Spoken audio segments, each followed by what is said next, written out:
numbers are a little different. Yeah, and I'm trying to remember why I made that change. Just in the numbers of SLPs. Oh, I'm sorry. This is the number of bilingual service providers, and I'm sorry, it was tapered down even more specifically to Spanish language providers. Oh, okay. So the previous data shows us bilingual service providers, and this one shows us Spanish language service providers. So because we're focusing on the Latino community, I wanted to just emphasize that within the Latino community, again, we have 9.8% that say they speak English. Their English skills are not very well, and 21% that say that they use a language other than English in their home setting. And in the state of Illinois, 94 are bilingual in Spanish, or 1.5% in the state of Illinois are bilingual in Spanish. So in the field of speech-language pathology, we recognize that there is a shortage of individuals who, there is a significant shortage of speech-language pathologists in the education system, in healthcare, and in all areas, in all settings where we would find speech-language pathologists, and even more so, bilingual speech-language pathologists who are fluent in Spanish.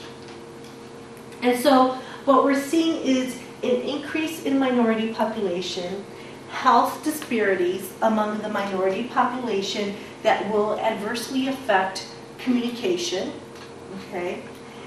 And we have a significant discrepancy between limited English proficient individuals and speech-language pathologists that can support that growing number. So what can we do at the university level to level this equation? Okay? Because at a different level, we also need to address the history of underrepresented minority groups in higher education. Okay? We recognize that there is a high dropout rate of Latino students in higher education. Dr. Sanchez mentioned the lack of Latinos. I believe she said 1 out of 10 Latinos are obtaining a college education. And so how can, here we have increased minority population, increased health disparities, and not enough speech-language pathologists. And so what do we need to do at the university to retain and recruit culturally and linguistically diverse students? And you know, this population we see is a growing population that is definitely provides an important role in the collegial level. Okay. This information comes from Minority Student Recruitment, Retention, and Career Transition Practices that was published through the American Speech Language Association. And it indicated that diversity has a positive impact on the workplace. It increases competitiveness of corporations in the global market. Diversity also improves education in the college classroom. Diversity increases the quality of learning. Diversity fosters intellectual development. Diversity at the university level reduces students' level of racial prejudice. It increases tolerance towards racial and gender differences, and it facilitates students' explorations of diverse perspectives. And so what we want to do is see an increase of minority students in the field of speech-language pathology. And how do we do this? We do it at a national level through the American Speech-Language Hearing Association, and what I'm going to present at a local level, what we do here in the Communication Disorders Program to recruit and retain culturally and linguistically diverse students. Okay.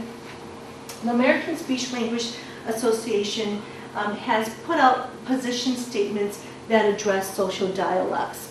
And that's something that I teach in one of the courses that I do here in the Communication Disorders program. We also address accent reduction or accents of our future speech language pathologists when they go out and work in the clinic. We also, within the field of speech language pathology, ASHA has published several research articles by our scientists on specific communication disorders and how they relate to different ethnic groups. We've also, as an organization in the field of speech language pathology, we've also worked on modifying assessment tools when we go out and assess individuals for possible communication disorders, which we've learned to modify and standardize our tests to address the minority population group that we are involved with. Another thing that we, at a national level, through the American Speech Language Association, have done is develop certain organizations to support our Latino students, okay, our Latino students. One is the Minority Student Leadership Program. It's a leadership development program that they meet. This program meets at our annual conventions, and it provides scholarships for our minority students. And it's a week of conferences where they address minority issues, not only in higher education, but in the field of speech language pathology. We have the Hispanic Caucus for professionals serving Latino community. And we also have a special interest group. And that special interest group is the Communication Disorders and Sciences in culturally and linguistically diverse populations.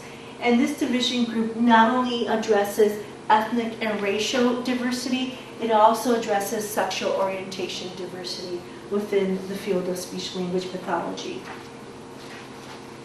I don't know how much time. Okay. What are we doing at a local level?